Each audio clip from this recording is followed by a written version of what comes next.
Hi అండి, welcome to my channel Mahi vlogs 1 2.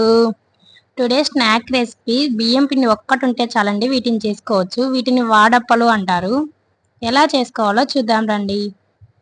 ఒక basin తీసుకోవాలి. అందులో ఇది ఇంచుమించు 3/4 కిలో వరకు బియ్యం పిండి అండి. 1/2 కిలో వరకు వేరుశనగ పప్పులు తీసుకోవాలండి. పచ్చి వేరుశనగ పప్పులు తీసుకొని మెత్తగా ఫైన్ పేస్ట్ లాగా కాకుండా బరకగా కొంచెం పప్పులు ఉండేలాగా పొడి చేసుకొని పక్కన పెట్టుకోవాలి. బియ్యం పిండిలో టేస్ట్కి తగినంత సాల్ట్ వేసుకోవాలి. నాకైతే 2 టేబుల్ స్పూన్ల సాల్ట్ అయితే పట్టింది. 1 టేబుల్ స్పూన్ వరకు జీలకర్ర, కరివేపాకు ఒక 4 రెమ్మలు తుంచి చీలికలుగా వేసుకోవాలి. అలాగే వేసుకోకూడదు.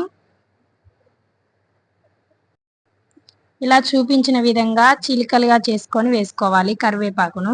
తర్వాత మనం ముందుగా పట్టి పెట్టుకున్న వేరుశనగ పప్పుల పొడి ఉంది కదండి, అందులో వేసుకోవాలి. ఈ పప్పుల పొడి వేస్తేనే ఇందులో టేస్ట్ బాగా ఉంటుంది, బాగా టేస్టీగా ఉంటాయి. మనకు స్పైసీకి తగ్గట్టుగా నాకైతే 2 టేబుల్ స్పూన్ల కారం అయితే పట్టిందండి. 2 టేబుల్ స్పూన్ల కారం వేయాలి. కారం, ఉప్పు, జీలకర్ర వేసి అన్ని బాగా కలిసేలాగా కొంచెం టైం ఒట్టి పిండిని అలా కలిపి పెట్టాలి. ఇలా అంతా ఒకసారి కలిపాక కొద్దిగా వాటర్ యాడ్ చేసుకుంటూ నేను చూపించిన విధంగా మొత్తం పిండినంతా కలపాలి. కొద్దిగా వాటర్ యాడ్ చేసుకోవాలి. ఒకేసారి ఎక్కువ వాటర్ వేయొద్దు, మళ్ళీ అంతా సరిగా రాదు. పిండి అంతా ఇలా చూపించిన విధంగా కలుపుకోవాలండి. పిండి పర్ఫెక్ట్గా వచ్చింది అని ఎలా తెలుస్తుందంటే ఇదిగోండి నేను చూపిస్తున్నా కదా, ఇలా కలిపిన పిండిని ఒక ఉండ తీసుకొని బాల్ లాగా చేసి ప్రెస్ చేస్తే మనకి అప్పాల్లాగా రావాలండి. అప్పుడు పిండి పర్ఫెక్ట్గా వచ్చినట్టు తెలుస్తుంది.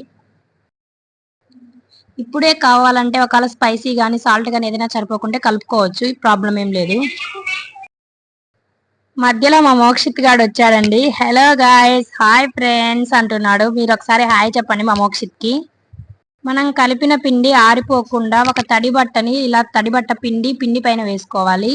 చూపించిన విధంగా కొద్దిగా తీసుకుంటూ ఉంటలు వేసుకొని, మీ దగ్గర పూరి ప్లస్ కనుక ఉంటే అటు సైడు ఇటు సైడు కవర్లు కట్టుకొని ఇలా చూపించిన విధంగా ఒక ఉంట పెట్టి ప్రెస్ చేయాలి.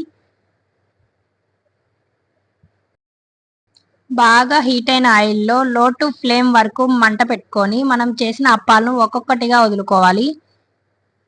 ఒకటి లేచిన తర్వాత ఒకటి వేస్తే అంటుకోకుండా బాగా వస్తాయి.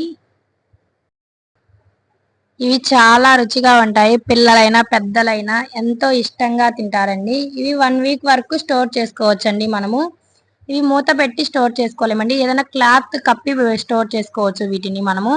ఇవి గోల్డెన్ బ్రౌన్ కలర్ వచ్చేంత వరకు ఫ్రై చేయాలి, లేకుంటే తొందరగా స్మెల్ వస్తాయి. లేకపోతే వేరుశనగ పప్పులు వేస్తాం కాబట్టి. వీటిని మా సైడ్ అయితే చికెన్ నాన్ వెజ్ లో కానీ తింటారండి. నాన్ వెజ్ లో కానీ చాలా బాగుంటాయి అంటారు. మీరు కనుక ఒకసారి ట్రై చేసి చూడండి. నేను ఒక 3/4 కేజీ బియ్యం పిండితో చేశా కదండి. ఇవి ఇంచుమించు ఒక 70 or 80 వరకు 70 or 80 వరకు వచ్చాయండి. ఆయిల్ కూడా పెద్దగా తాగలేదు చూడండి. ఈ వీడియో కనుక మీకు నచ్చినట్టయితే లైక్, షేర్, సబ్స్క్రైబ్ అండి. Thank you for watching my video Mahi vlogs 1 2. Please support.